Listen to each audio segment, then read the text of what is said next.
أكلتنا لليوم بانكيك بطريقة كتير سهلة وسريعة وكتير طيبة وناجحة ما شاء الله، بتشهي عن جد.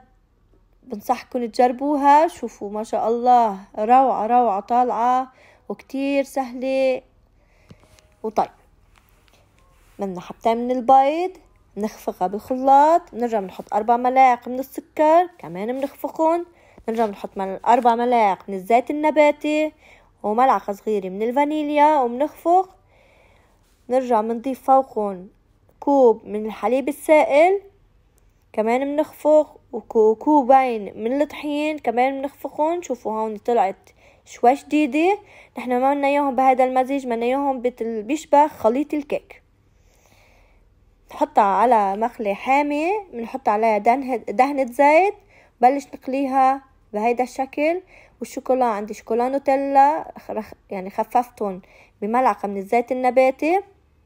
وهون عندي موز شوكولا حطيتهم هيك بكيس كرمال زين فيها، وحطيت الموزات بهيدا الشكل. عن جد بانكيك كتير طيبة وكتير سهلة. كنت بدي انزلكم كيف حشيتها بس مش مبينة عندي بالفيديوهات. اذا الله راد برجع بعملكم فيديو تاني، وصحتين والف عافية.